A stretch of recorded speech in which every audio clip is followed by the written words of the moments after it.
You got someplace I can eat around here? Is there any log? Why are you pushing me? You haven't done anything, do you? First of all, you don't ask the questions around. We don't want guys like you in this town. That's why. In fact, you might say it's boring. Get in the car and you spread them. Sounds like we just took the hard way. Come on! Don't move.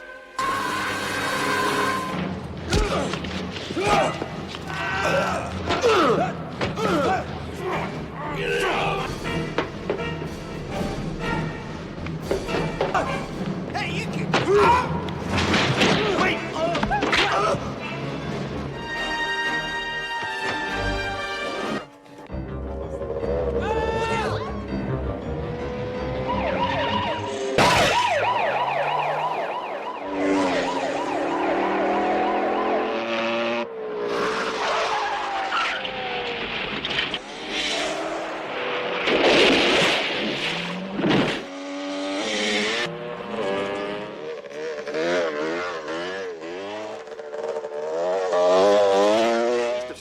Headed towards Chapman Creek.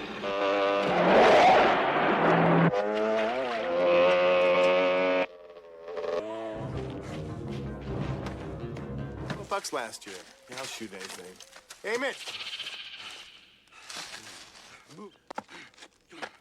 Whoa, whoa! He's stuck there. He can't go anyplace. Hold it steady, you third. Hold it steady. Talk to me, damn it!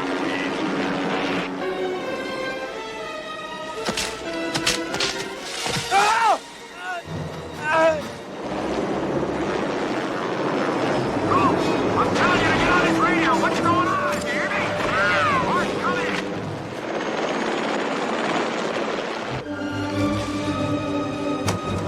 Mark, bitch! Mark, move on! The fight is on!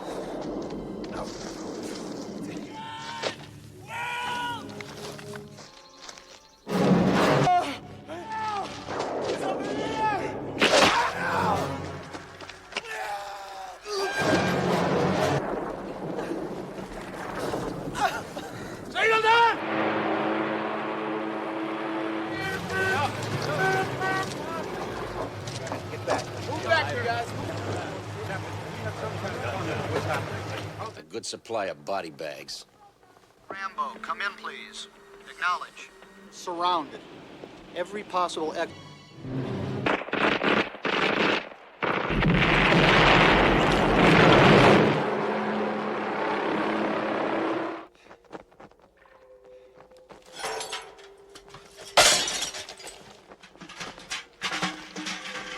Good advice on how we should let the goddamn maniac...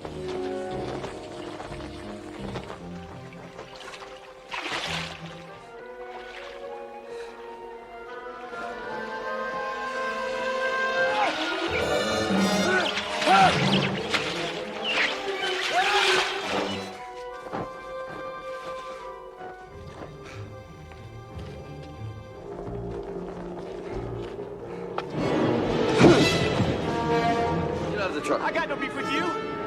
No. Go on, move!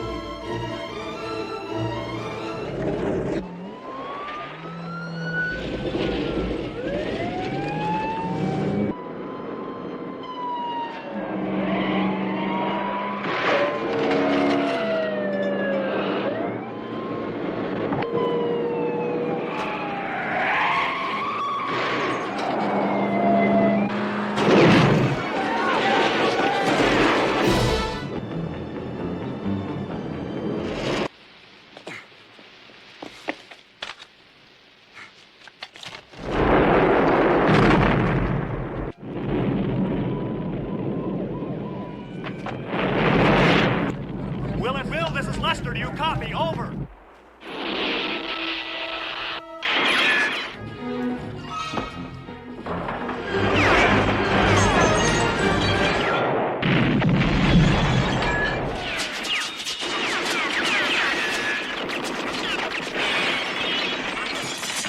Have no chance. Hold your... Building. Look at him out there. Rambo, don't do it. Listen, I'm going to order the chopper in and fly you back to Bragg. Hold your fire! The building's perimeter's covered. Thing to make this private war happen. This mission is over. Look at him!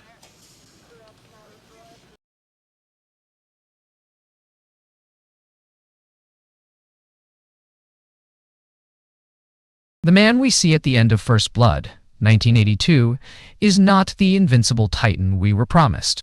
He is a ghost, sitting in a pile of brass and shattered glass, sobbing about a friend's legs that were blown off in a bar in Saigon. This is the great lie of the action genre. The idea that the hero simply walks away into the sunset. In reality, John Rambo never left the jungle. He just brought the jungle into a small town in Washington and watched it burn. The weight of this film isn't in the rhythm of the weapon fire or the texture of the survival knife.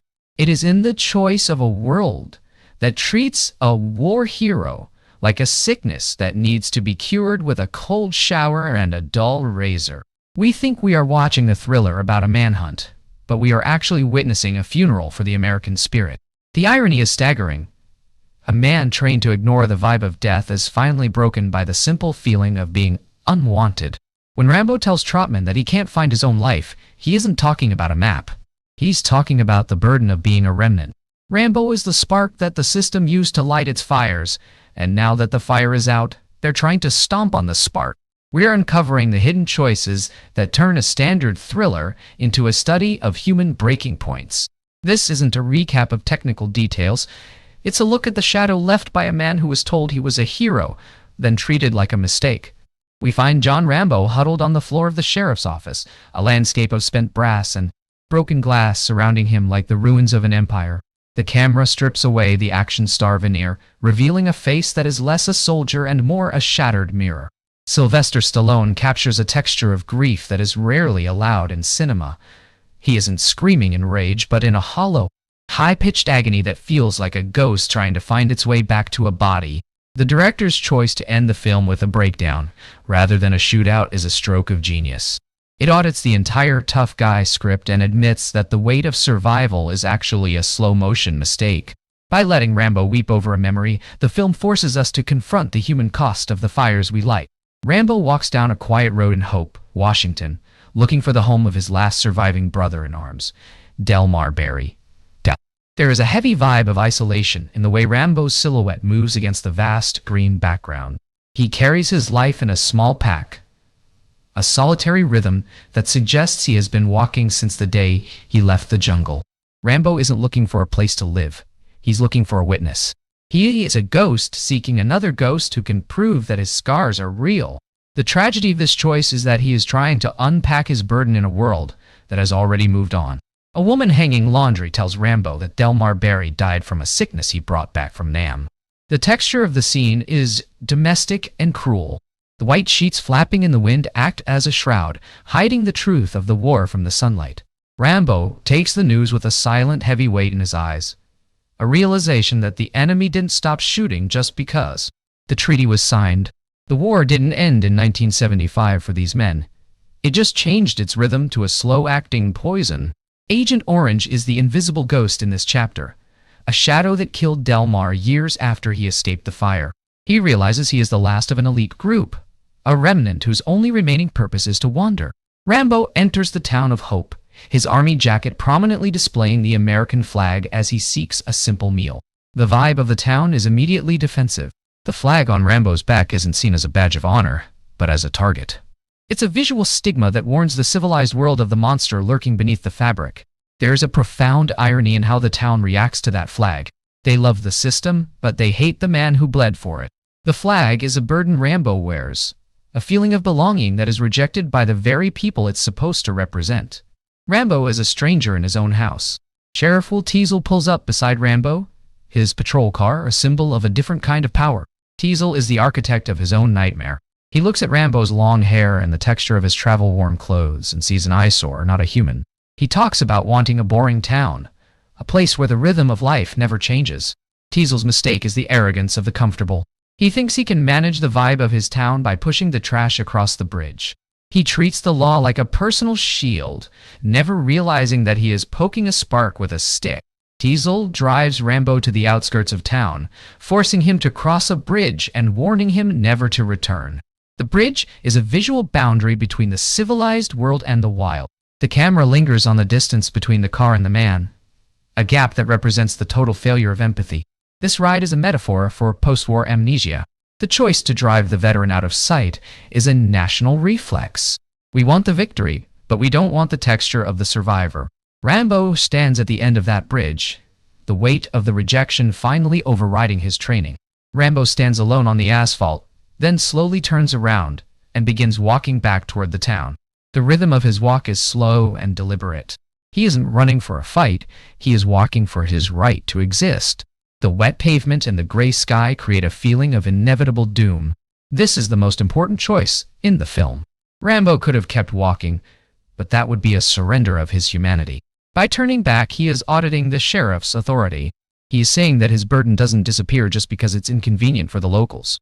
It is a quiet act of rebellion that the system interprets as a declaration of war.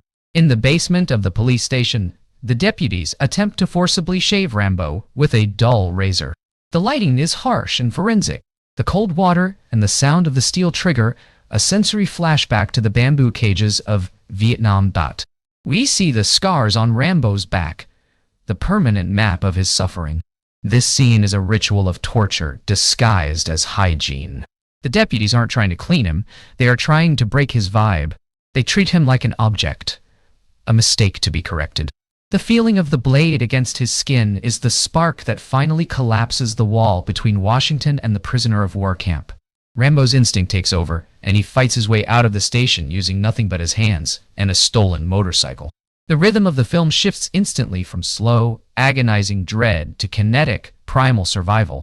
Rambo moves with a texture of efficiency that is terrifying. He doesn't waste a movement. He isn't a man fighting, he is a machine functioning.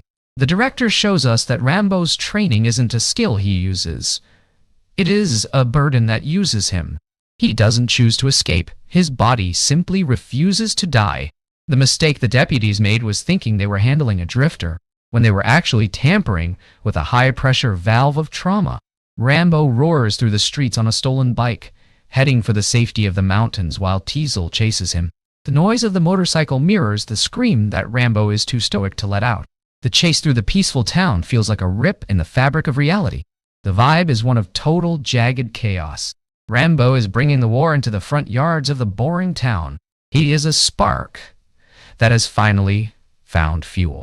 He is leaving the lies of the city for the truth of the dirt, where the rhythm of the hunt is the only music that makes sense. Rambo disappears into the deep forest, watching from the high ridges as the deputies and their dogs stumble through the brush below.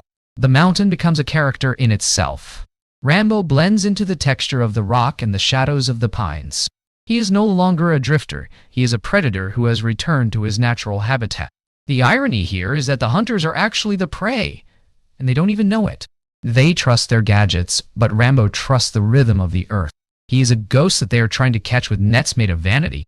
Deputy Galt, fueled by bloodlust, hangs out of a low-flying helicopter, firing at Rambo as he clings to the side of a cliff. The height creates a vibe of arrogant safety for Galt. He is a man looking down on a bug from $1 million machine. Rambo, cornered and desperate, looks up with the eyes of a creature with no more choices left. Galt's death is gravity's verdict on human cruelty. He is a spark that went too far. Rambo throwing a rock is the ultimate cinematic irony. A primitive choice defeating mechanical monster. The weight of Galt's fall is the weight of the town's ego hitting the ground. Diesel stands in the makeshift command center, staring at a folder that lists Rambo's decorations. The atmosphere is thick with the smell of wet wool and the realization that the man they are hunting is a ghost of the state's own creation. Look at the way the light catches the sheriff's face. There is a sudden, sharp tremor of doubt. He isn't looking at a drifter's file anymore. He's looking at the service record of a man who was awarded the Medal of Honor. The texture of the room becomes cold.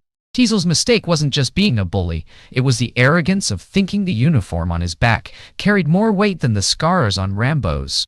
A line of deputies stumbles through the thick brush, their heavy breathing making them easy targets. The woods aren't just a place in this chapter. They are a rhythm that Rambo dictates. He moves with a texture of silence that makes the officers look like children playing in a graveyard. The vibe is one of total, unseen predation. The dog rolls in like a ghost, blurring the lines between the men and the trees. These aren't soldiers. They are weekend hunters who have never felt the weight of real fear. Rambo isn't just hiding. He's part of the dirt.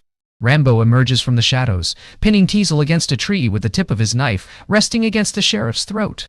The close-up on Stallone's face is terrifying. His eyes are flat, devoid of the spark of mercy. The blade is a heavy, cold piece of steel that looks like an extension of his own arm. This is the knife's mercy.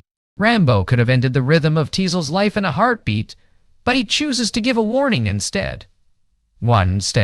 Rambo is saying, I let you live because I'm not the animal you think I am.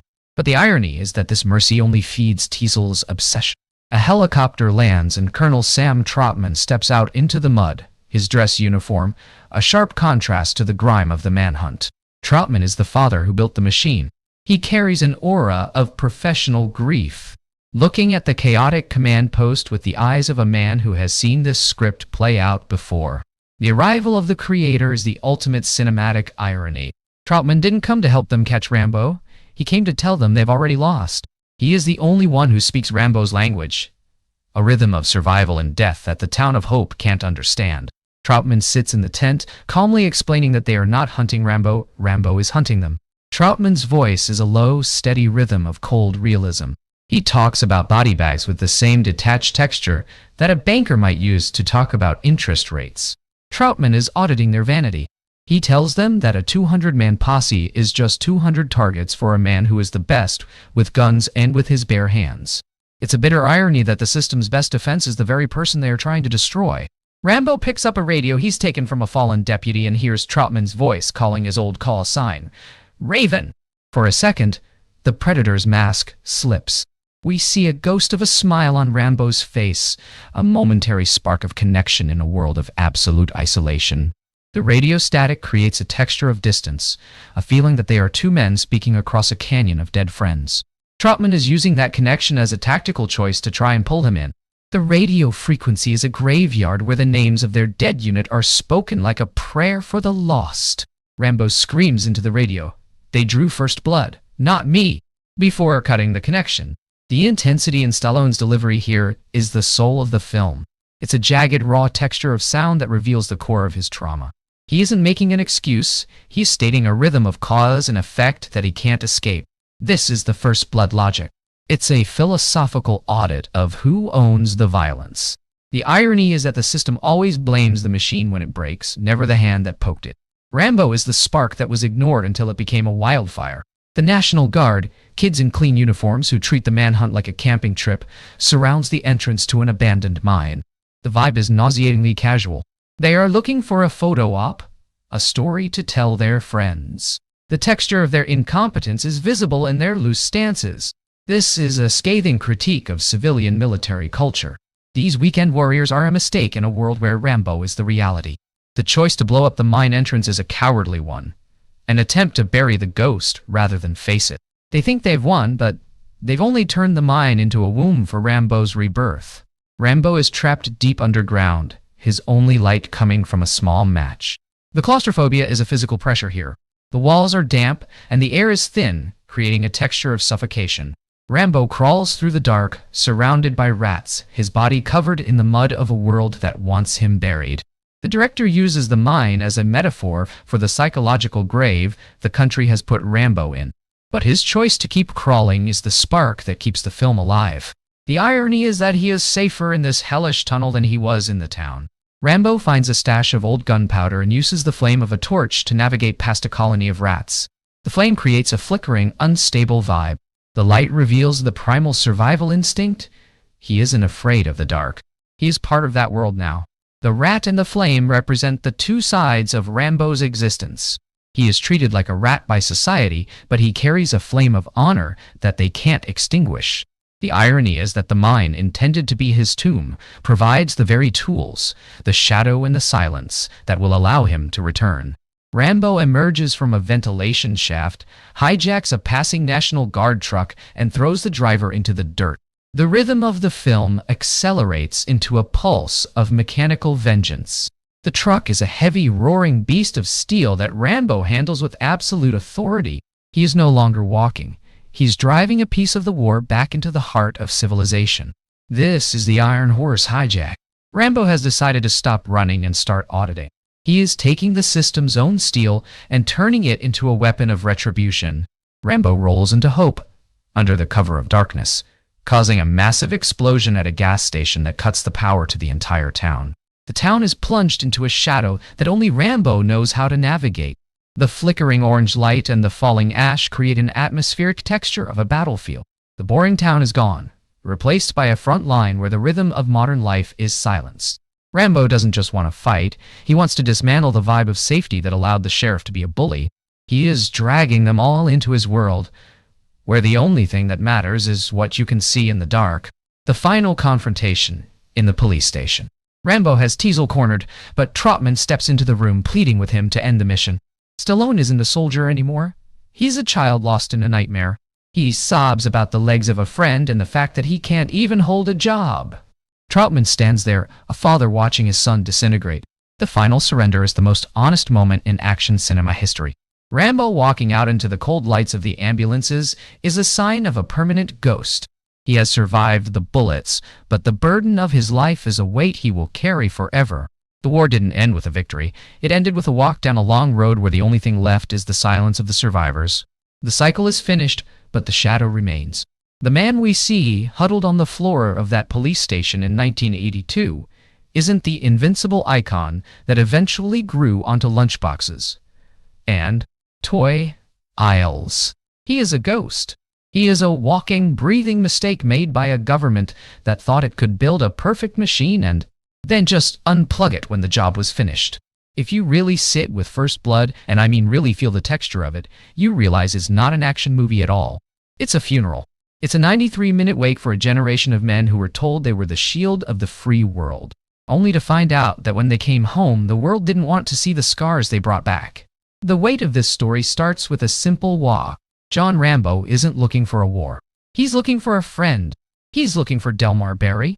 He carries this small, worn-out photo like a piece of his own soul, a piece of evidence that he once belonged to something other than a body count. When he finds out Delmar is dead, not from a bullet, but from the slow, invisible rhythm of Agent Orange, the last thread holding him to the real world snaps. He's officially the last of an elite group. He's a remnant. And a remnant without a home is a very dangerous spark to let wander into a place like Hope, Washington. Hope is the most ironic name for a town in cinematic history. The vibe there is cold, damp, and suspicious. It's a place that wants to remain boring, as Sheriff Will Teasel puts it. Teasel isn't a cartoon villain. He's a man who represents the comfortable arrogance of the establishment. He sees Rambo, the long hair, the army jacket, the flag on the back, and he doesn't see a hero. He sees a burden. He sees an eyesore. He sees a feeling he doesn't want in his town. The mistake Teasel makes is a national one. He thinks he can just drive the problem across the bridge and make it vanish. He thinks the bridge is a boundary between his world and the wild. He doesn't realize that for Rambo, there are no boundaries anymore. The jungle is everywhere. When Rambo turns around and walks back toward that town, it isn't a choice of violence. It's a choice of existence. He is auditing the sheriff's authority with every step. He's saying, I have a right to eat here. I have a right to be here. But the system doesn't like being audited. The system likes protocols and coordinates.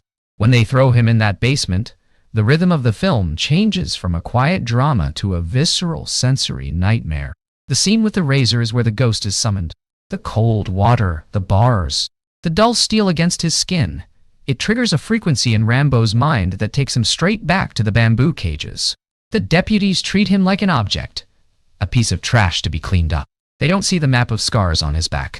Those scars are the texture of his service, and to these small-town cops, they are just a mistake they can't understand. When Rambo explodes out of that station, it isn't an escape, it's a reflex. His training is a weight he can't put down. He isn't a man fighting. He is a machine functioning at the highest possible level because the world around him finally matches the violence inside him. The chase into the mountains is where the cinematic philosopher has to look at the irony of the hunt. You have a 200-man posse, dogs, helicopters, and state-of-the-art equipment, and they are all targets. They think they are the hunters, But Rambo owns the dirt. He owns the shadow.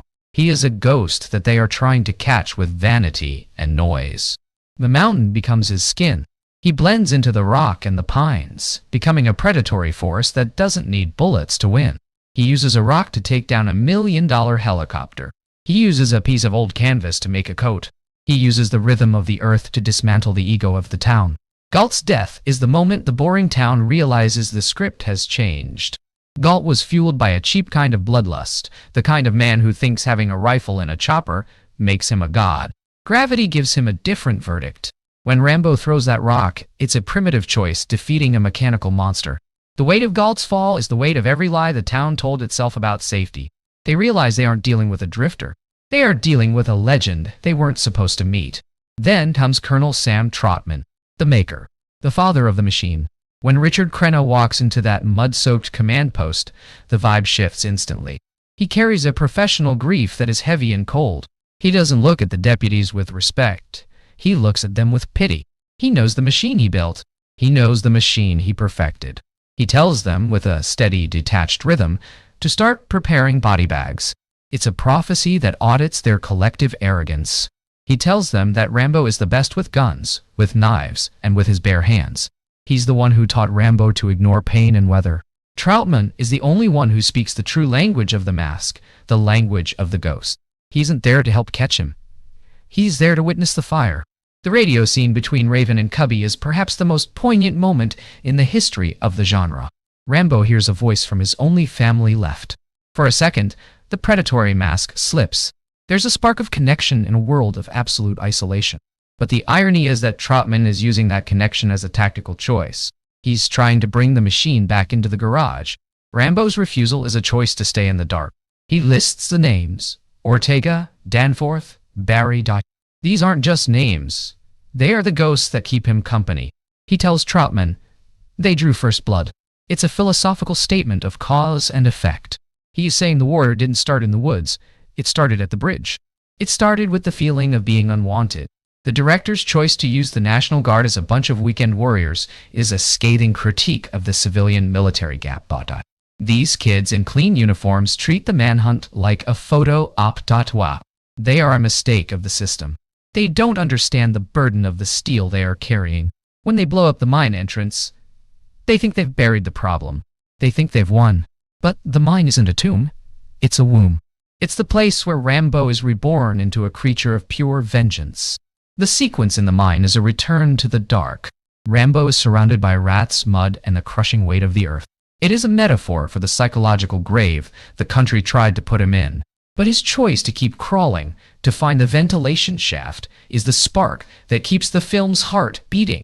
He is at home in the shadow because the shadow doesn't lie. The rats are his only neighbors, and they are more honest than the people in Hope.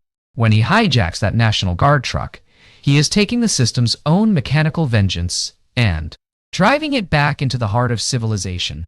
He is no longer running. He is auditing the town of Hope one last time. The final act is an atmospheric masterclass. Rambo cuts the lights. He plunges the town into a shadow that only he knows how to navigate. The flickering orange light of the gas station explosion and the falling ash create a texture of a battlefield in the middle of a Washington street. The boring town is gone. It is now the front line. Rambo isn't just looking for Teasel. He's dismantling the vibe of safety that allowed the sheriff to be a bully in the first place. He's dragging them all into his world, the one where the only thing that matters is what you can see in the dark. And then we reach the peak. The sheriff's office. The spent brass. The broken glass. Rambo has Teasel cornered, and the rhythm of the kill is almost at its conclusion. Trautman steps in. He pleads with Rambo to end the mission. And this is where the movie becomes a masterpiece of human value. Stallone doesn't give us a heroic speech. He gives us a breakdown. He sobs about the legs of a friend being blown off in a bar in Saigon. He talks about a red 58 Chevy that will never be driven. He talks about being in charge of million-dollar equipment, but not being able to hold a job parking cars. Fucking cars! He screams. It is a jagged, raw sound that reveals the hollow core of his soul. He isn't a soldier anymore. He's a child lost in a nightmare he can't wake up from. He's a ghost who is tired of wandering. The final surrender is the most honest moment in cinema. It audits the hero's script and admits that there are no winners. Rambo walks out into the cold, clinical lights of the ambulances, flanked by the man who made him. He's a permanent ghost now. He has survived the bullets and the blades, but the burden of his life is a weight he will carry forever. The war didn't end with a victory. It ended with a walk down a long road where the only thing left is the silence of the survivors. If we look at First Blood today, the vibe is even more heavy. We live in a world that still struggles with how to welcome its ghosts home. We still build machines and then wonder why they break when we try to plug them back into a boring life. Rambo is the spark that reminds us that survival isn't the same thing as living. It's a study in the human cost of the choices we make as a society. We think we are watching a movie about a man with a knife, but we are actually looking into a mirror. The irony of the sequels is that they tried to turn this ghost back into a superhero. They tried to give the machine a new mission. But the original film stands alone as a cinematic philosopher's meditation on isolation and regret. It tells us that you can't bury the past in an abandoned mine and expect it to stay there. The shadow will always find a way out. The rhythm of the blade will always harmonize with the rhythm of the heart that feels rejected. John Rambo didn't draw First Blood. The system did when it decided he was a mistake. The movie ends with a long road theme, and it's a perfect texture for the feeling of the film. The road is long, and each step is only the beginning. There is no destination for a man like Rambo. There is only the next shadow, the next weight, the next choice to survive. As the credits roll and we see him being led away, we realize that the town of Hope didn't win. They just survived an audit they were never supposed to pass. The human cost of First Blood is the realization that a mother's love, a father's pride, and a soldier's honor are all fragile things when they meet the cold steel of the state. Rambo is the reminder that beneath the flag, there is a person who bleeds, and that blood has a texture that no protocol can ever fully wash away. He's the skeleton in the office, the ghost in the woods, and the spark in the dark. And 40 years later, the weight of his scream still rings in the ears of anyone who is willing to listen to the truth behind the action.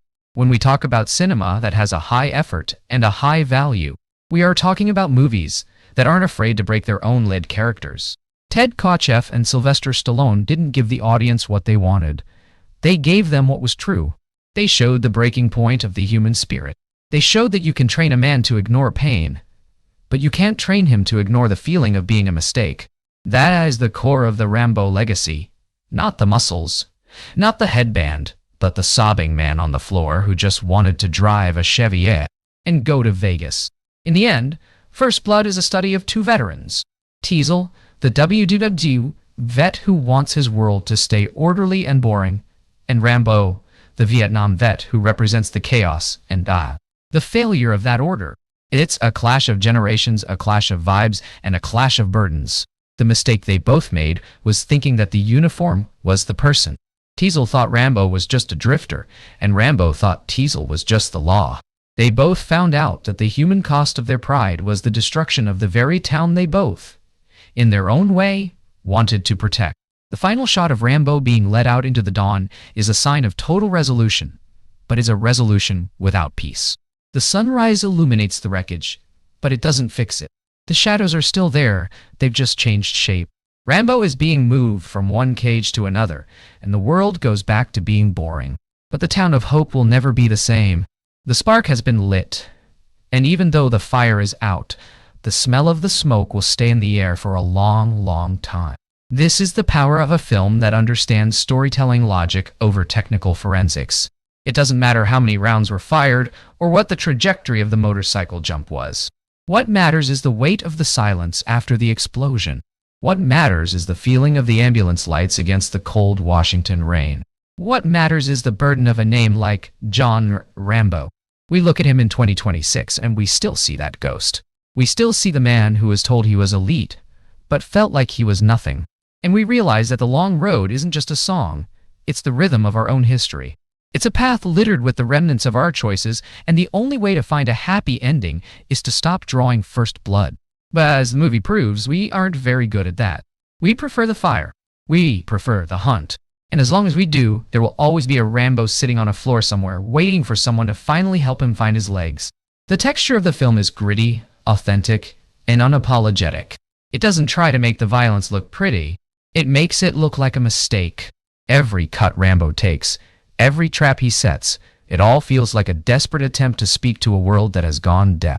The cinematic philosophy of First Blood is that violence is a language used by people who have run out of words. Rambo ran out of words at the bridge, and he didn't find them again until he was sitting in the brass and the glass at the end. The human cost of that silence is the entire body count of the film. It's the irony of a war hero having to go to war with his own country to be heard. And even then, the only person who listens is the man who built him. Trautman is the only one who can hear the scream, because it's a scream he helped tune. He is the maker, and he has to carry the burden of his creation. He escorts Rambo out, not as a prisoner, but as a son who has finally come home to a house that doesn't exist. As a middle-aged narrator looking back on this film, the vibe has shifted for me. When I was a kid, I saw the knife and the muscles. Now I see the eyes. I see the weariness. I see the feeling of a man who has been carrying a pack that is way too heavy for way too long. I see the mistake of a town that thought it could manage its image by hurting a human being. And I see the cinematic irony of a movie that started a franchise about war, but was actually a movie about the desperate need for peace. Rambo's survival knife is the ultimate symbol of this irony. It was designed to help him live in the wild, but it was used as a mirror to show the town their own reflection. It has a compass in the handle, but it couldn't show Rambo the way home. It has a saw on the back, but it couldn't cut through the red tape of the veteran's experience. It's a technical marvel that is ultimately useless against the psychological ghosts of his past. The choice to include it was a spark of marketing genius, but its role in the film is much more heavy. It's a tool of isolation. So, when you revisit First Blood, don't look for the ballistics. Look for the breaking points. Don't look for the physics of the motorcycle chase. Look for the texture of the grief in the final scene. Understand that John Rambo is the spark we lit, the machine we built, and the ghost we tried to bury. He is the human cost of our silence and the burden of our history. The movie isn't an action classic, it's a study of what happens when the fires of war come home to roost. The rhythm of the film is a slow crawl toward a scream. From the quiet walk on the road to the explosive finale, every choice made by the director is designed to tighten the pressure until the valve fails.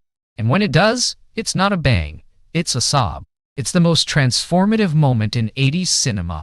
It's the moment the machine became a man again, and we realized that the man is broken beyond repair. The cycle of the Prescott debt, the legacy of the masks, the return of the voice. These are all rhythms of a different genre, but they all share the same shadow as Rambo. They are all stories about the past refusing to stay in the ground. They are all about the human cost of surviving a nightmare. But Rambo was the first. He was the one who showed us that the jungle is never really behind us. It's just waiting for the next spark. And as the sunrise hits the town of Hope, we see the bodies on the lawn and the gore on the walls. We see the mistake of the law and the vanity of the hunters. And we see John Rambo walking away, a permanent ghost in a world that still doesn't know what to do with him. The road is long and he's still walking. And maybe if we're lucky, we'll finally learn the lesson he tried to teach us with a knife and a sob. But the irony is, we probably won't. We'll just wait for the next sequel. We'll just wait for the next fire. Because in the world of the cinematic philosopher, the most permanent thing isn't the victory. It's the shadow. It's the vibe of the remnant. It's the feeling of being the last one left. Rambo is the last of an elite group, and we are the ones who let the group die. That is the ultimate burden of First Blood. That is the true human cost.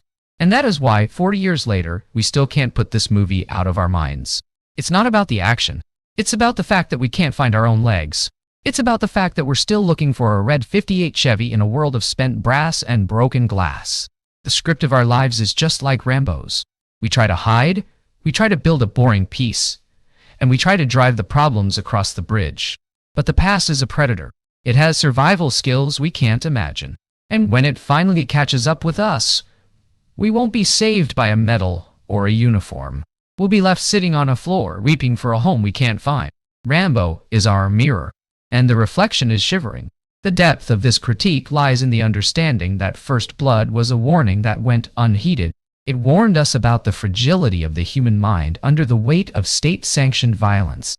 It warned us about the arrogance of local authority. And it warned us about the human cost of our own amnesia. We ignored the warning and turned Rambo into a cartoon. But the original film remains a jagged piece of glass in the heart of the American dream. It is authentic, it is transformative, and it is the only true story about the war that never ended. As we conclude this analysis, let the rhythm of the long road play in your mind. Think about the silence of the forest and the fire of the mine. Think about the spark and the shadow. And think about the man who survived everything except the return home. John Rambo is the skeleton in our office, and it's time we finally admitted that he belongs there. It's time we finally acknowledged the debt. Because the sunrise is coming, and it's going to show us exactly what we've left on the lawn. And this time, there won't be a Trautman to lead us out. We'll be alone in the lights of the ambulance, with nothing but the memory of a friend's legs and a red 58 Chevy to keep us warm. The texture of our future is being written right now, and if we don't want it to be a rhythm of blood, we need to learn how to listen to the ghosts. We need to learn how to bridge the gap without driving the man across it. We need to learn that hope isn't a town you can manage. It's a feeling you have to earn. And Rambo earned it. He earned it with every scar and every sob. He's the last of an elite group. And we are the ones who are still wandering. This is the end of the mission. But for John Rambo, nothing is over. You just don't turn it off. The war is in the cloud now, it's in the wires, and it's in the bloodline. And as long as it is, we'll be right back where we started. On a quiet road in Washington, looking for a friend who has already turned to ash. The cycle is finished. The shadow remains. And the scream is forever. The irony of the title First Blood is that it suggests a beginning. But the movie is entirely about an end. It's the end of a hero's journey, the end of a soldier's utility, and the end of a town's innocence. It's a terminal film. It has a vibe of absolute finality that the later movies could never replicate. It is a cinematic philosopher's masterwork because it accepts that some things can't be fixed. Some scars are too deep. Some fires are too big. And some ghosts are just too heavy to carry back into the light. Rambo's journey is a mirror of the American 20th century. We went into the jungle with high tech and high hopes, and we came out with spent brass and broken spirits.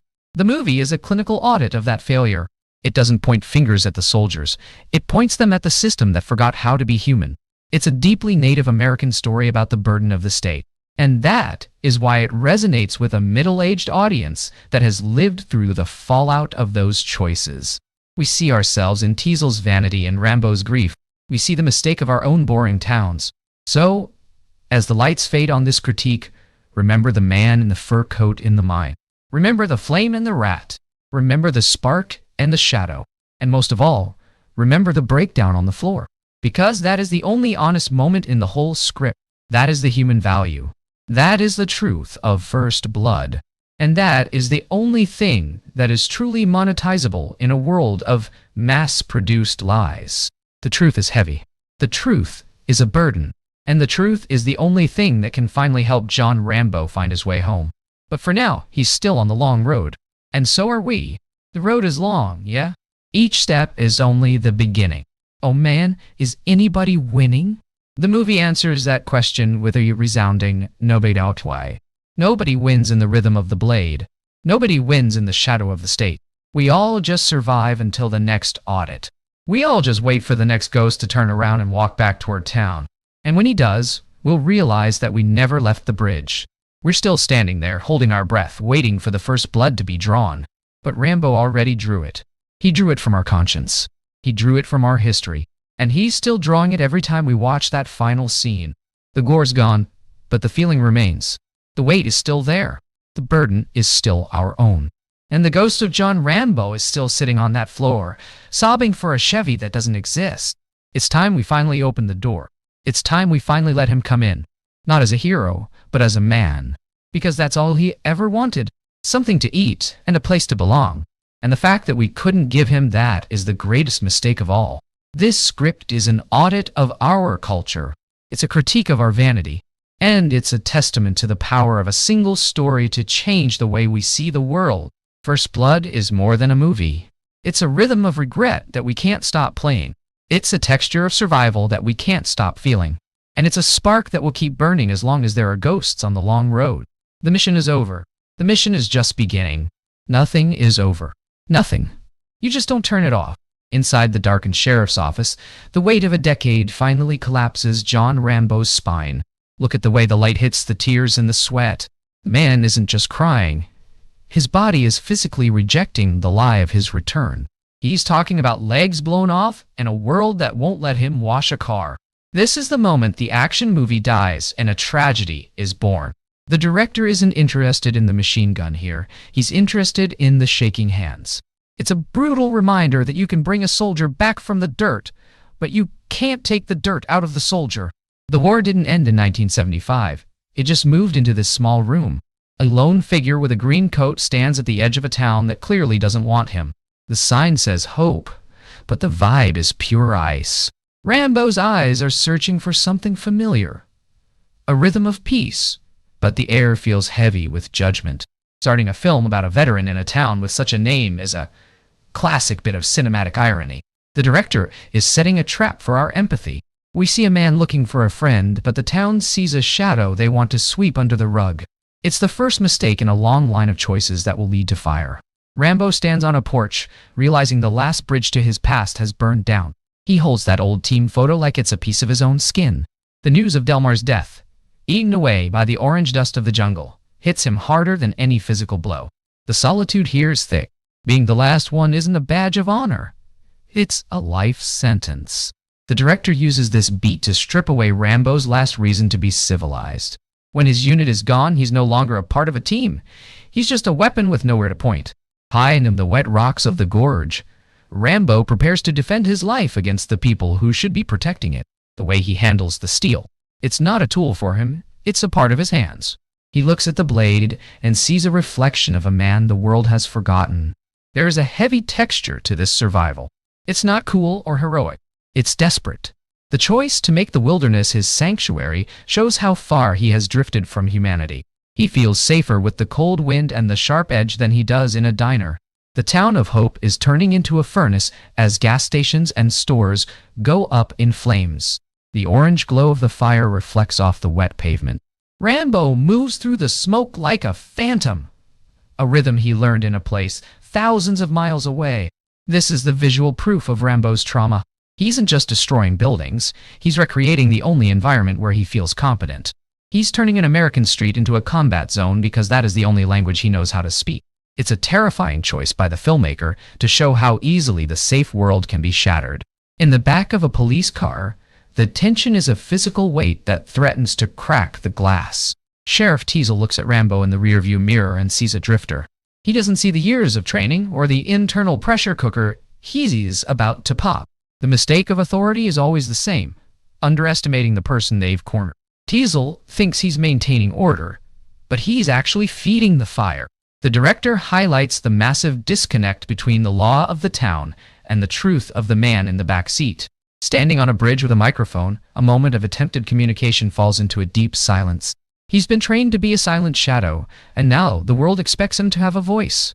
The microphone looks alien in his hands. This is a study in isolation. A man who was used as a tool for 3 years doesn't have the words to explain his pain. The director emphasizes that the real tragedy is the lack of a bridge between the soldier's experience and the civilian's understanding.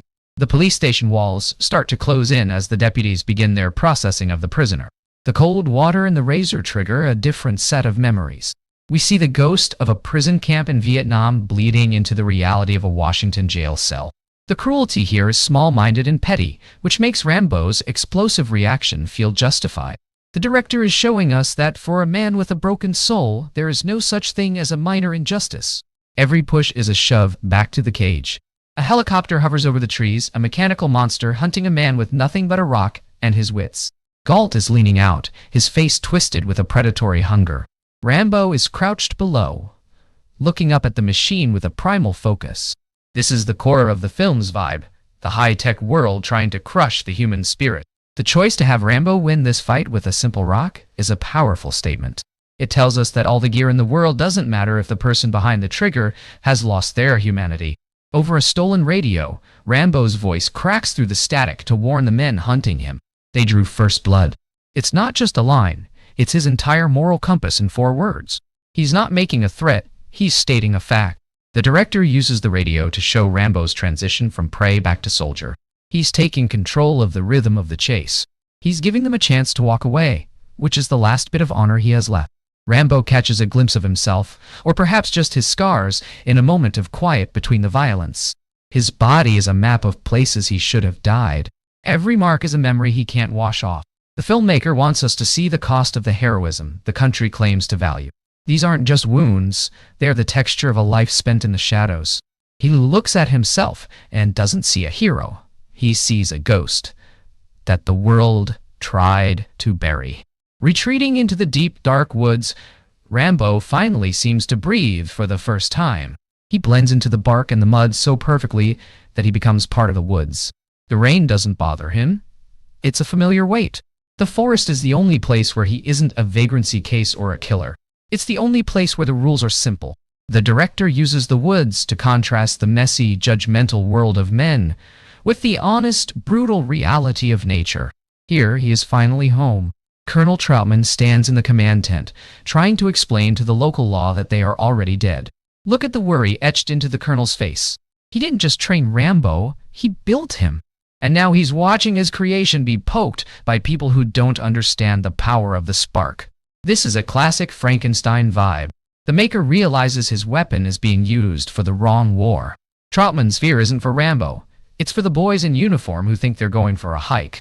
It's a chilling moment of realization that some things once made cannot be controlled. John Rambo stands in the wreckage of his private war, finally raising his hands to the sky. The silhouette of a man who was once a mountain now looks incredibly small. His arms are up, but his spirit is clearly elsewhere. He isn't surrendering to the police. He's surrendering to the sheer exhaustion of existing. This is the most honest moment in the 1982 thriller. The director shows us that the heaviest burden a soldier carries isn't the rifle, but the choice to stop using it. By putting down his hands, he's finally letting the world see the ghost he has become. It's the end of a rhythm that has lasted a decade. Wounded and hiding in the brush, Rambo has to patch a deep tear in his own skin. The blood is too bright against the dull green of the forest. The body is failing, even if the mind is still locked in a combat rhythm. There's a raw, jagged texture to this scene that feels painfully real.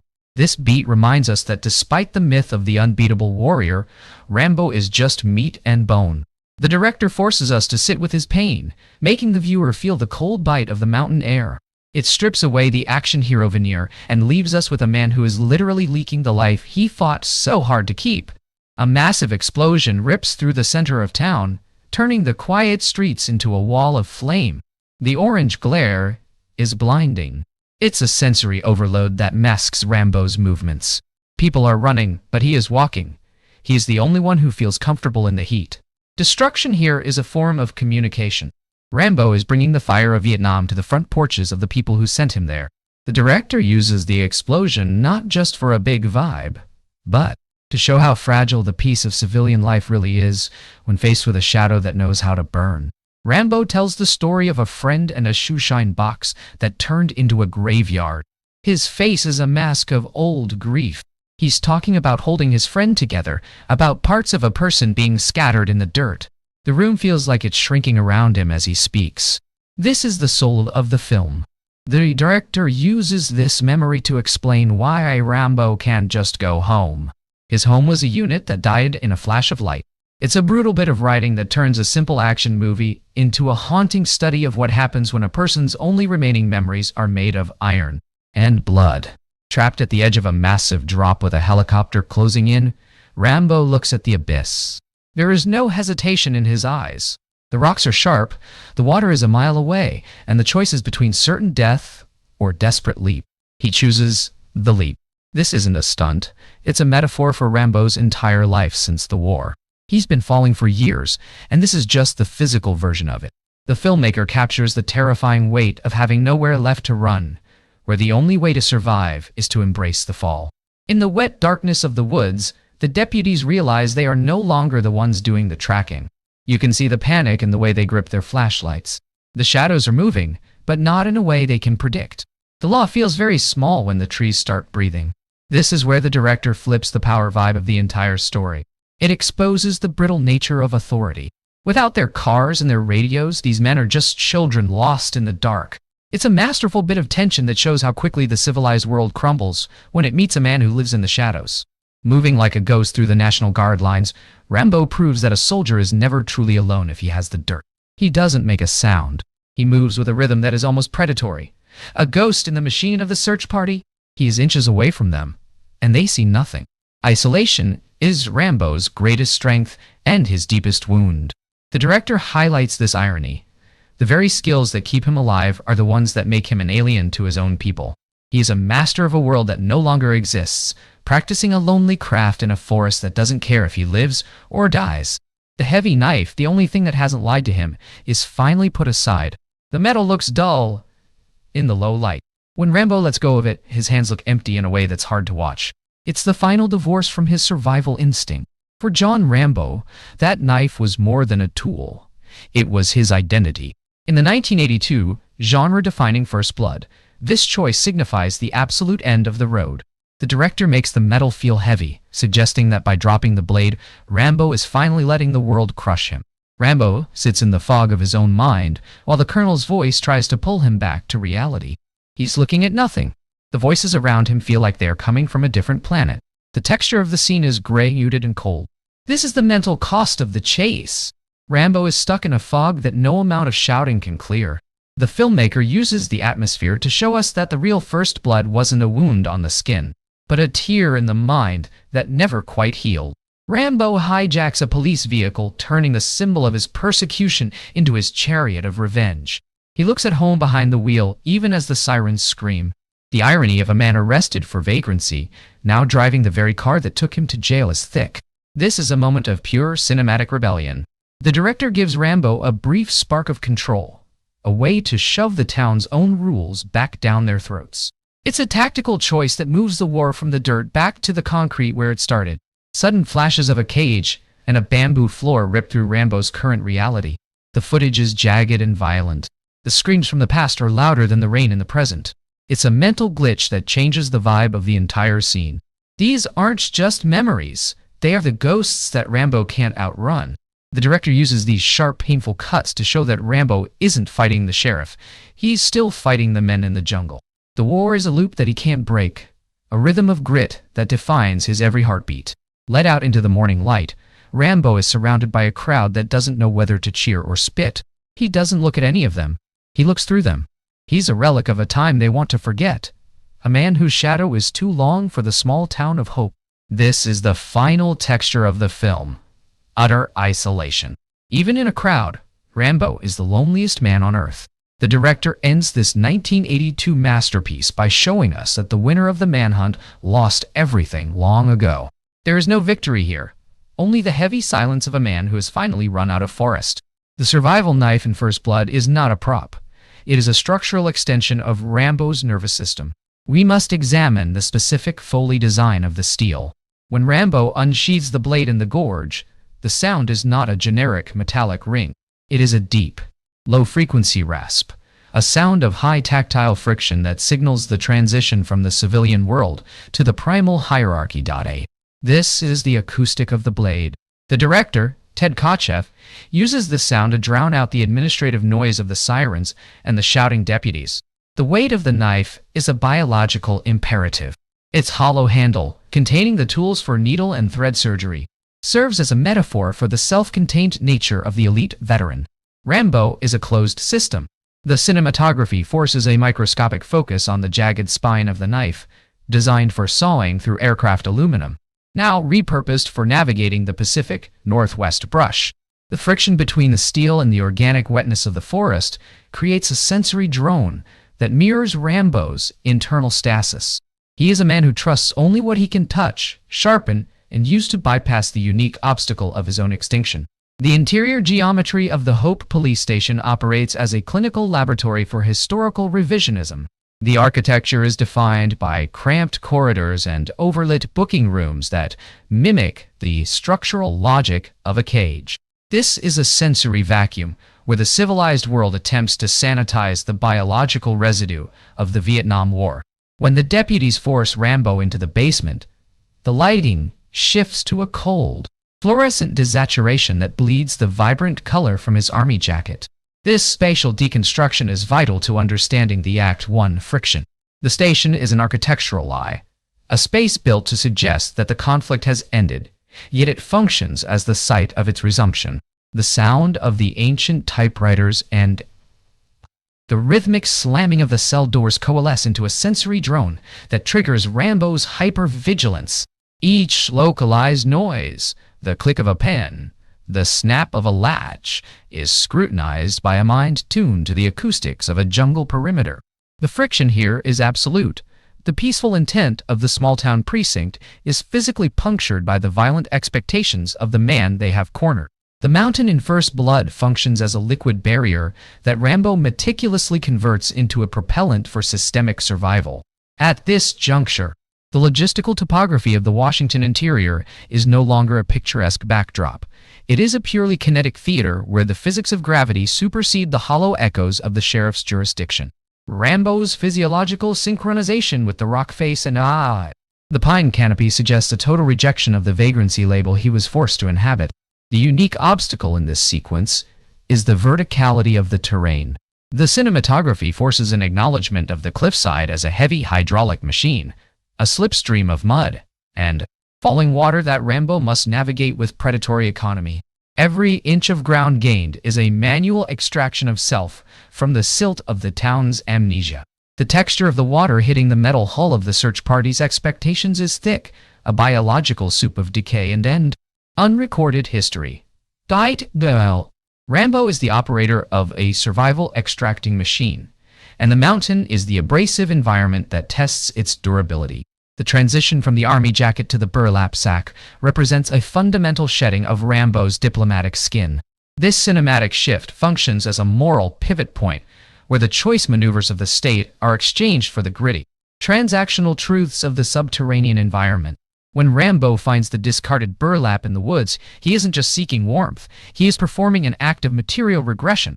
The cinematography emphasizes the texture of the burlap, raw, irritating, and organic, against the scarred skin of the soldier. This visual pairing reinforces the idea that Rambo is a biological entity returning to a state of nature. The grime of the setting is not just dirt, it is the accumulation of unrecorded history. The layer of reality that the sheriff in the city tried to erase with his boring town press releases. The burlap is the bridge because it allows the soldier to bypass the administrative roadblocks of social class and sandio. Return to the primary logic of the mission, survival of the individual soul. The auditory texture of the mountain hunt is defined by the staccato rhythm of the helicopter's rotor blades. This is the mechanical heartbeat of the state, a sonic representation of a technological apparatus hungry for a controlled, bloodless outcome. However, this noise is punctuated by the heavy rhythmic breathing of the physically depleted soldier Rambo as he hides in the ferns. The sonic friction between the frantic whirring of the machine and the shell-shock silence of the man creates a sensory imbalance that cannot be resolved through speech. The helicopter represents the arrogant safety of the bureaucracy, men who view the war from a height of 1,000 feet, never touching the mud. Rambo's response is a weaponized silence. He does not offer testimony to the pilot. His physical existence is the only necessary discourse. This silence serves as a powerful negation of the sheriff's rhetorical flourishes on the radio. The victory of the man over the machine is a tactical validation of Rambo's nihilistic worldview. The 1982 production enters its most anaerobic phase when Rambo is trapped in the abandoned mine. This junction operates as a clinical examination of the survivor's internal geography. The cinematography utilizes a sudden shift in visual texture, replacing the green forest with a sheet of hammered lead and deep shadows.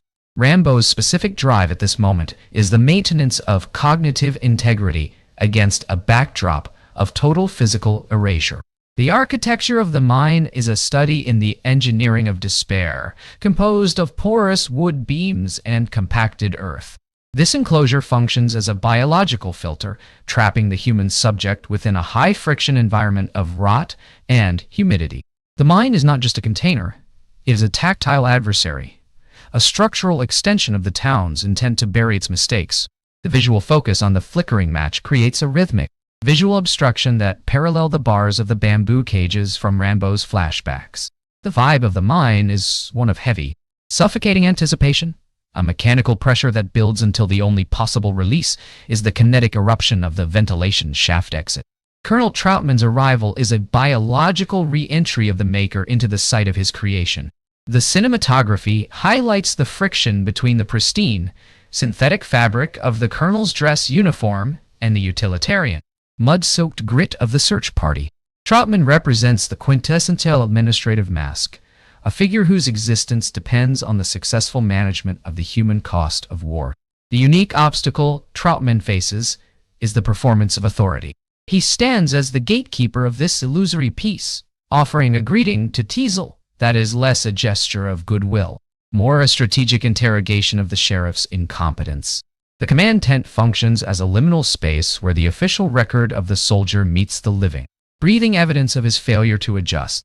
The irony of the return lies in the realization that the official mission, catching Rambo, is a biological impossibility. The state asks a man who built the machine to verify the machine's malfunction. This creates an emotional toxicity that permeates the finale. The 1982 cinematic framework culminates in a kinetic violation of the town's curated sanctuary. Rambo orchestrates a structural failure of the boring town vibe by propelling his physical reality against the manufactured certainty of the gas station pumps. This mechanical movement is not merely a distraction. It is a ballistic audit of the town's history.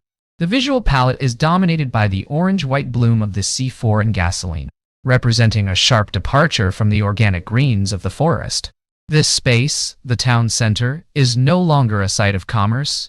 It is a fortified bastion of historical revisionism being systematically erased. The auditory texture of this climax is defined by the staccato dialogue of the heavy explosions and the rhythmic clicking of the town's power grid failing. Every detonation serves as a biological correction to the lie that the war was over there.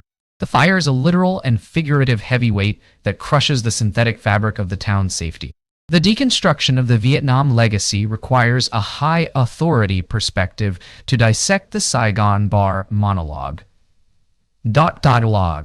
This is the ritualized passing of silver-halide memories functioning as a structural substitute for honest discourse. Rambo's primary cognitive drive is the absolute verification of the American missing, the missing friends who were liquidated in a flash of light. The unique obstacle he faces is the administrative separation between those who endure the trauma and those who manage the fallout from air-conditioned offices. Rambo tells the story of the shoeshine box and the legs blown off not as a summary, but as a feeling of being trapped in a recursive loop. For Rambo, 1982 feels exactly like 1972, only with better clothing and more expensive microphones in the street. The ghost of the conflict is not a memory. It is a current, living entity being suppressed by a collective act of political will. The victory is hollow because it exposes a systemic rot that no single surrender can fully excise. The 1982 production concludes by cementing the idea that the soldier's reality is the only currency that matters in the economy of war. The finality of the scene is not found in the arrest itself, but in the permanent shattering of the sheriff's carefully maintained equilibrium. As Rambo is led out into the cold morning light, the visual focus shifts from the grandiosity of the police station to the individual face of the neglected. The irony remains that the most successful tactical operation in the film results in a total public embarrassment for the government that sanctioned it. Rambo has not just survived his brothers, he has ruined the theater of politics by introducing the friction of truth into a room built for comfortable deception. The deconstruction concludes with a clinical freeze upon the biological reality of the survivor. A kinetic ghost unable to transition back into the desaturated quiet of the life he once knew. The debt is paid. The ghost is home. The war, in this specific corner of the mountain, is finally over. To truly perform a ballistic audit of First Blood, we must look past the surface antagonism of Sheriff Will Teasel. Played with a heavy grounded intensity by Brian Dennehy, Teasel is not merely a bad cop. He is a biological fossil of a different era, the Korean War. The friction in the town of Hope is not just between a lawman and a drifter. It is a collision between the veteran of a forgotten war and the survivor of a lost war. Teasel's specific drive is the maintenance of a curated peace that mirrors the rigid social hierarchy of the 1950s.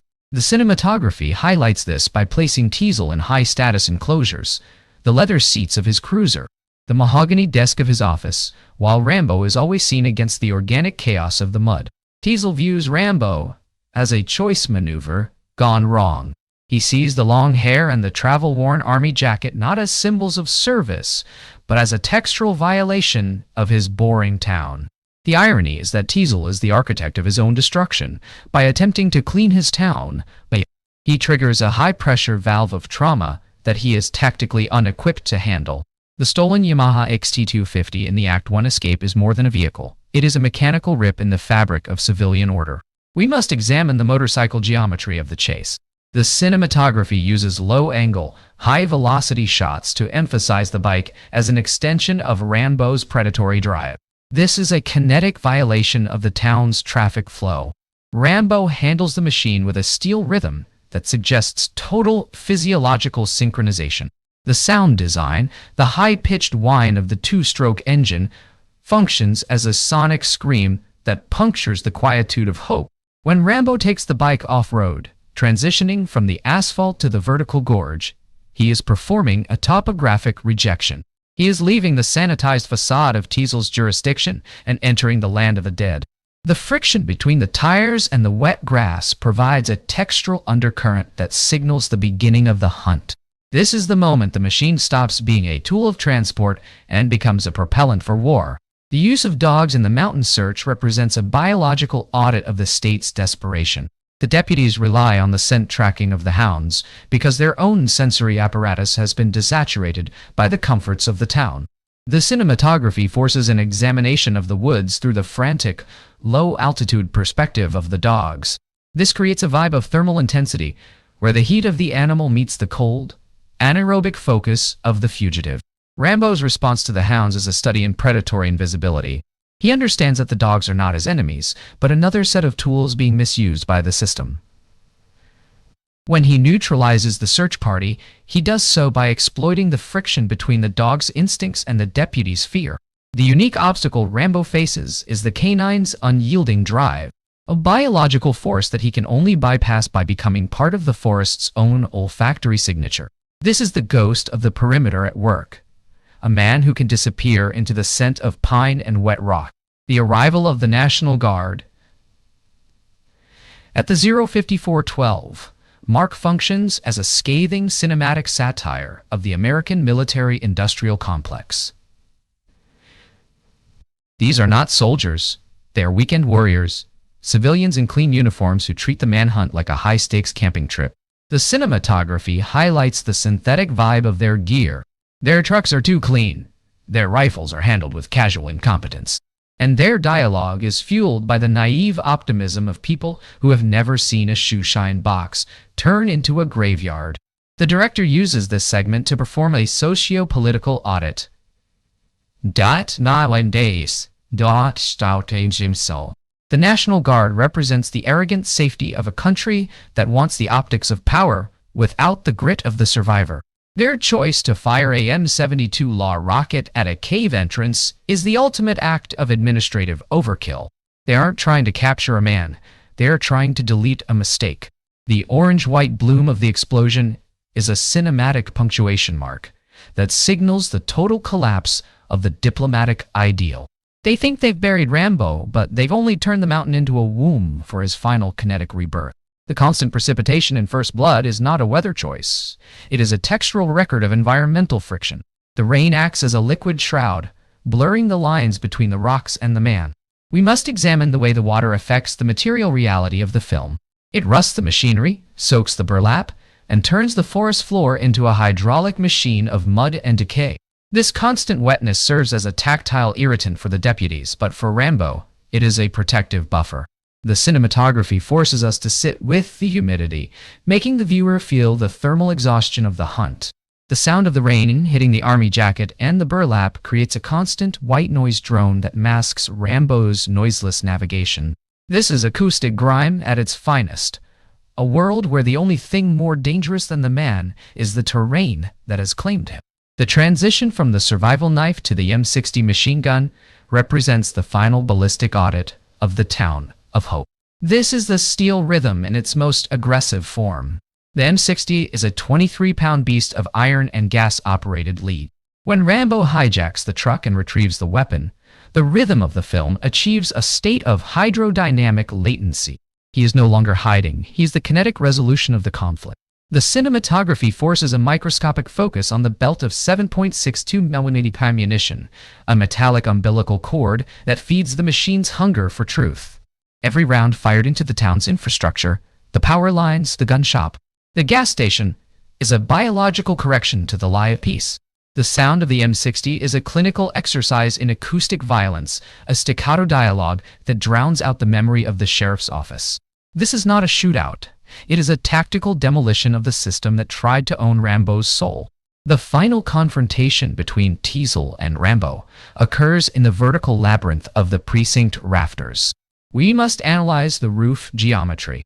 Teasel is positioned on the roof, an empty throne of authority, looking down into the building. Rambo is the industrial ghost below, moving through the shadows of the ceiling beams. This is a reversal of the helicopter hierarchy. The unique obstacle Teasel faces is his own structural arrogance. He thinks the roof is a tactical sanctuary, never realizing that Rambo owns the darkness. When Rambo fires through the ceiling, the kinetic violation is total. Teasel's fall through the glass and onto the floor is gravity's final audit of his career. The shattered glass, the crystalline residue of the law, surrounds the fallen sheriff like a shroud. This is the terminal point of the forensic rejection. The law has been physically punctured by the anaerobic reality of the mission. The deconstruction of Rambo's psyche requires an examination of the jagged glitch editing style used for the Vietnam flashbacks. These are not standard cinematic transitions. They are structural invasions of the past. The footage of the bamboo cages and the electrical torture is desaturated and high contrast, creating a visual imbalance that triggers the viewer's unease. The rhythm of these cuts is erratic, mirroring the recursive loop of PTSD-DIT. For Rambo, the sight of a razor or a hose is a sonic trigger that collapses the boundaries of time. The director uses these clips to prove that Rambo is a biological anomaly, a man whose nervous system is still synchronized with the land of the dead. This editing choice elevates the film from an action piece to a clinical study of the human cost of abandonment. The flashbacks are the truth that the town of Hope tried to redact from history. The film concludes with a clinical freeze upon the biological reality of the survivor. When Rambo is led out of the precinct into the cold morning light, he is surrounded by the atmospheric pressure of the ambulances and the press. The lighting is an aggressive noonday glare that bleeds the vibrancy from the frame. This is the laboratory for historical revisionism in action. The deconstruction of this finale resides in the empty throne of victory. The authorities have won the tactical engagement, but they have suffered a structural betrayal of their image. Rambo has ruined the theater of politics by introducing the friction of truth into a room built for comfortable deception. He walks into the ambulance not as a prisoner, but as a kinetic ghost. A man who has survived the bullets but remains trapped within the conflict's unyielding rhythm. Finality is not in the arrest. It is in the permanent shattering of the national amnesia. In the final assessment of First Blood, we find that the debt of the Vietnam War was collected in a currency of brass and smoke.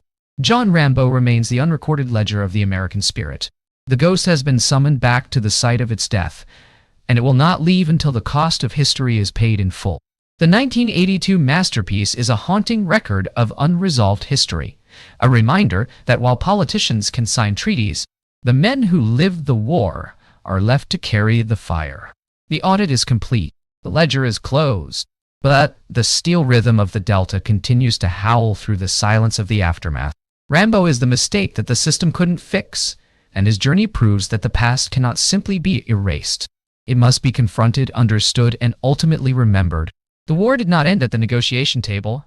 It ended in the mud of a small town in Washington, where the negotiation finally found its most effective voice in the language of high-velocity impact and thermal destruction. To understand the visual gravity of First Blood, we must audit the specific directorial choices of Ted Kotcheff. Unlike the glossy action films that would follow in the mid-80s, Kotcheff utilizes a lens of isolation. We see this in the frequent use of wide-angle shots that place Rambo's small, solitary figure against the overwhelming verticality of the Hope Mountain Range. This is not a heroic framing, it is a diminishing one. The topography is designed to make the man look like an ant under a microscope, a biological anomaly being scrutinized by the uncaring eye of the state. The cinematography uses a muted palette of deep greens, slate grays, and bruised blues. This is a visual rejection of the neon-soaked aesthetics of the era. The director forces the audience to inhabit a world where the sun never truly breaks through the clouds, creating a sensory vacuum that mirrors Rambo's internal desolation. The lighting in the forest scenes is forensic, utilizing natural light filtered through the canopy to highlight the grime on Stallone's face. This isn't a movie about a man, it's a movie about the texture of survival. Every frame is an audit of how much moisture, cold, and rock a human body can withstand before it physically rejects the concept of life. A high-authority deconstruction requires us to examine the literary divorce between David Morrell's 1972 novel and the 1982 film. In the original text, John Rambo is a kinetic engine of total liquidation. He kills nearly everyone who pursues him. However, the film makes a strategic choice to strip away Rambo's lethality. In the 101-minute runtime, Rambo is directly responsible for only one death, Deputy Galt, and even that is a result of self-defense and gravity. This shift is a socio-political audit. By making Rambo a victim who refuses to kill, the film transforms the action hero into a martyr. The burden of the violence is shifted entirely onto the shoulders of Sheriff Teasel and the system. Rambo becomes a passive predator, a man who uses the environment to neutralize his enemies without liquidating their lives. This choice is vital for the film's thematic integrity. It proves that the war Rambo is fighting is not against men, but against a structural betrayal. He is auditing the sheriff's soul by showing him mercy that the sheriff refuses to return. The score by Jerry Goldsmith is the acoustic heartbeat of the audit. We must examine the semiotics of the score, specifically the ITS Along Road theme. Goldsmith utilizes a lonely, mournful trumpet that cuts through the orchestral density. This trumpet is the voice of the ghost. It represents the unhealed scar tissue of the Vietnam veteran, a sound that feels like a long-distance call from a graveyard in Saigon. The rhythm of the music is jagged and unstable during the action sequences, utilizing odd-time signatures that mirror Rambo's recursive loop of trauma. The music doesn't celebrate the violence, it audits the pain. When Rambo is in the mine, the score becomes anaerobic, utilizing low-frequency synthesizers that create a physical pressure on the viewer's eardrums. This is sonic incarceration. Goldsmith's score ensures that even during the moments of quiet navigation, the atmospheric toxicity of Rambo's past is a constant, audible presence. The material reality of First Blood is anchored by the fact that Sylvester Stallone performed a significant portion of his own stunts. This is not a technical detail. It is a biological audit of the performance. When Rambo falls through the trees after the cliff jump, the scream we hear is not Foley. It is the sound of an actor actually breaking his ribs. This visceral honesty changes the vibe of the entire film. The cinematography forces us to see the physical cost of the character. We see the real breath in the cold air, the real shivering of the skin in the rain, and the real abrasion of the burlap against the body. This is kinetic authenticity. The director uses the harsh environment of British Columbia to stand in for the Washington wilderness, creating a hydraulic pressure on the production that bleeds into the film. Rambo's movements are economical and predatory because the environment demands it. The stunts are a form of physical penance, a way for the film to pay the debt of the veteran's experience by subjecting the lead actor to the same thermal exhaustion and mechanical friction as the character. The deconstruction of First Blood must address the redacted ending, the filmed sequence where Rambo commits suicide by forcing Trautman to pull the trigger. This was the original ballistic resolution of the story, a finality that mirrored the 1972 novel. However, the test audiences rejected this liquidation of the hero. The choice to let Rambo live is the most important administrative decision in the history of the franchise. By surviving, Rambo remains an unresolved ledger. His suicide would have been an act of closure, allowing the audience to walk away with a clean conscience. By living, Rambo becomes a permanent ghost in the American psyche. He is the missing in action soul that has returned but cannot find a place to sit down. This structural mutation of the ending is what allowed the film to transcend its genre. Rambo's survival is not a triumph, it is a life sentence. It ensures that the friction of truth he introduced into the town of Hope continues to vibrate long after the credits roll. We must perform a visual audit of Rambo's M65 field jacket. The jacket is not just a costume, it is a semiotic shield. The American flag patch and the U.S. Army tape are the half-done remains of his identity. When Rambo enters the town of Hope, he is literally wrapping himself in the system that abandoned him. The cinematography focuses on the tactile grime of the fabric. The jacket is faded, oil-stained, and worn thin, a biological record of his years spent wandering. There is a profound irony in the sheriff's reaction to this uniform. Teasel treats the jacket as trash, ignoring the fact that it is the official textile signature of the state he serves. The jacket is Rambo's diplomatic mask. It is the only thing that connects him to the civilized world. When the deputies rip the jacket in the station, they are physically puncturing the last remnant of Rambo's social contract. The shedding of the jacket for the burlap is the final forensic rejection of his status as a soldier. The final act in the town center is a study in sensory overload. We must examine the vibe of the gasoline, the smell of fuel and the sight of the iridescent puddles on the road create an atmospheric toxicity that signals the end of the administrative theater. Rambo uses the gasoline as a propellant for truth. The cinematography uses high-contrast lighting to capture the orange glare of the burning storefronts. This is the thermal audit of the town's ego. The fire isn't just destruction. It is illumination. It exposes the structural rot of the town's infrastructure. The sound of the glass windows shattering and the power line snapping creates a mechanical cacophony that mirrors the steel rhythm of the jungle. Rambo is redacting the town's comfort with a currency of flame. This is the moment the ghost becomes a wildfire, proving that the only way to resolve the unclosed ledger of the past is to burn the paper it was written on. The scene where Rambo is threatened with the razor is a clinical deconstruction of PTSD. We must analyze the acoustic friction of the blade being stropped.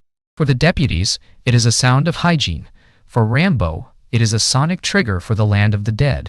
The cinematography utilizes tight framing and rapid intercutting with desaturated footage of the bamboo cages. This is a structural invasion of his current reality.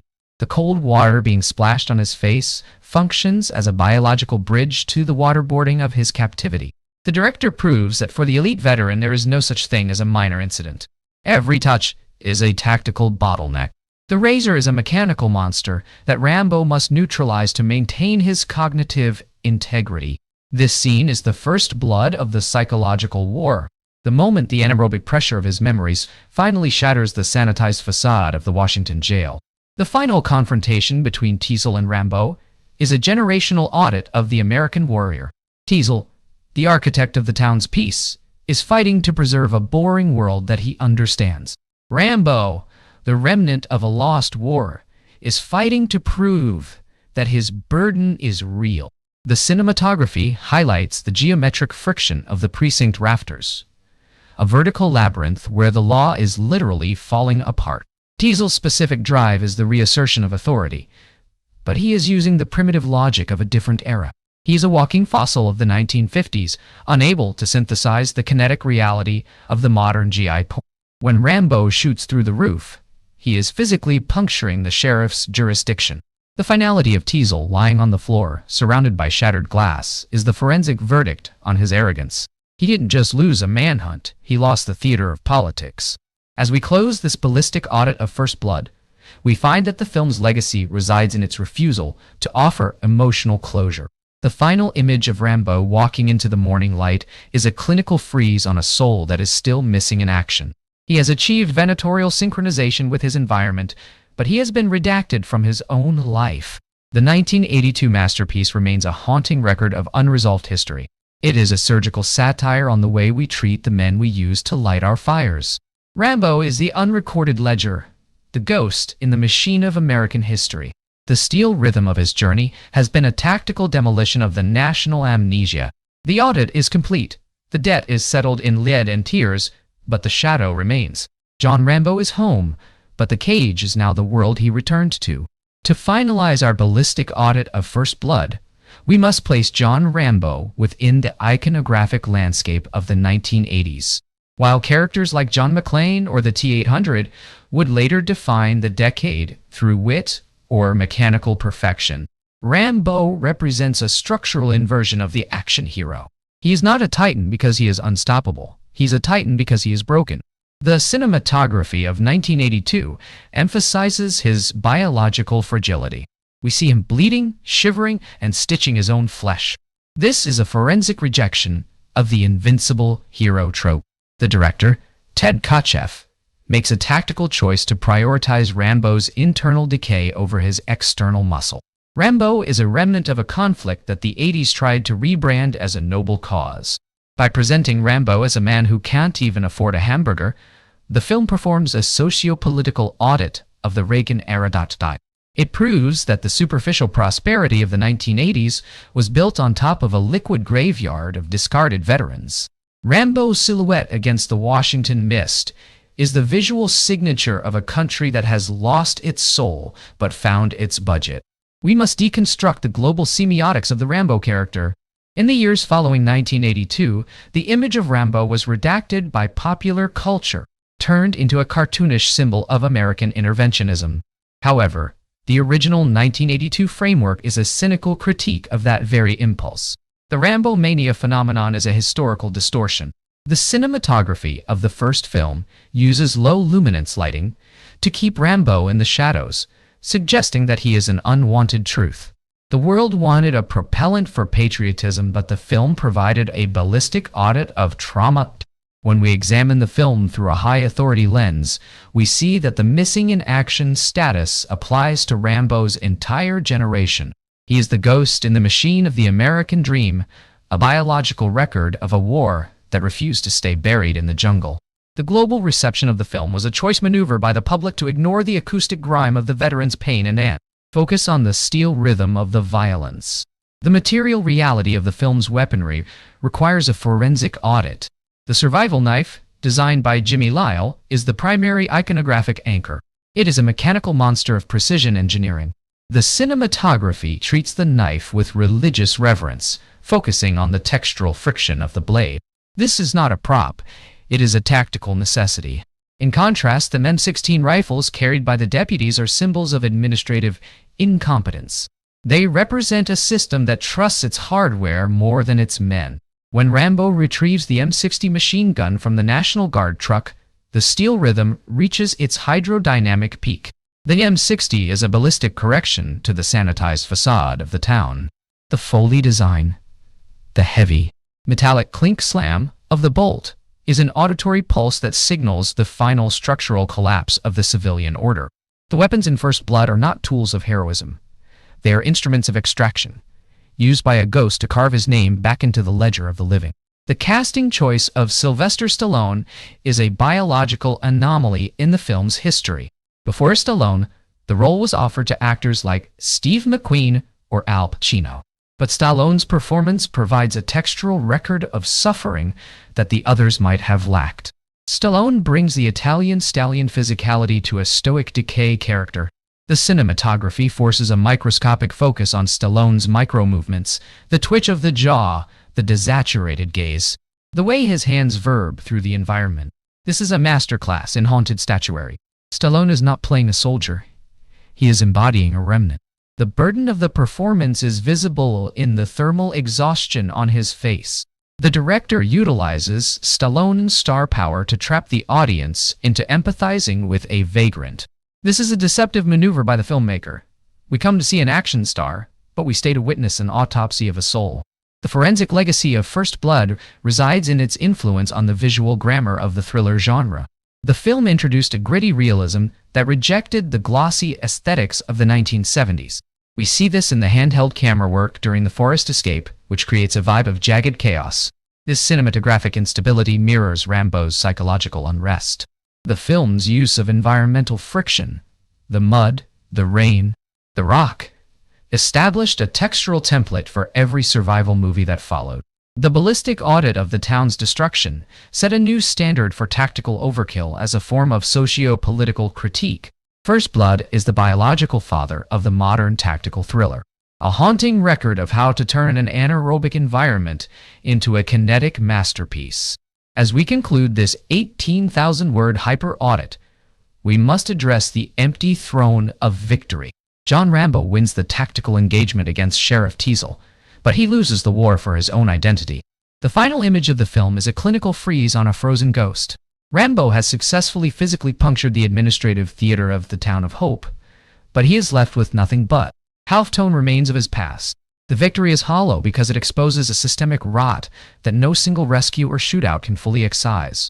Rambo stands as the spark for a national revelation, yet his own expression remains a mask of tactical detachment. He has not returned for the accolades of the press. He has returned to dismantle a lie using the body of a survivor. The finality of the scene is the permanent shattering of the diplomat's equilibrium, leaving only the weight of the man who was never supposed to come home. The Raven call sign is the acoustic anchor of Rambo's patented soul. We must analyze the sonic topography of the radio communications. When Trautman calls for Raven, he's summoning a ghost from a digital abyss. The radio static acts as a cloak for their shared history of unrecorded history. Rambo's response is a biological rejection of his current property status as a vagrant. By acknowledging his call sign, he is reclaiming his name and his tactical value. This is the moment of rebirth in the steel rhythm. The call sign is a recursive loop that connects the 1982 Washington Woods to the 1972 Saigon bar. It is the only honest sound in a world of hollow rhetoric. The Raven is the iconography of the Sentinel, the bird that watches from the shadows of the dystopian geometry. The legacy of the tarmac is the permanent record of a failed re-entry. Rambo's descent into the town of Hope is a mechanical movement that strips away the protection of distance. The airfield, or in this case the bridge, is a political theater of the absurd. The audit of the national soul concludes with the realization that the war did not end at the negotiation table in Paris. It ended in the mud of the gorge. The grime of the diplomacy is a permanent stain on the American mission. Rambo's specific drive has reached its terminal point. The unique obstacle of the past has been physically dismantled, but the burden of the survivor remains. The result is a state of total, silent finality. The ghost is dead to the world, but the man is a living shadow moving toward the light of a new, equally complicated dawn.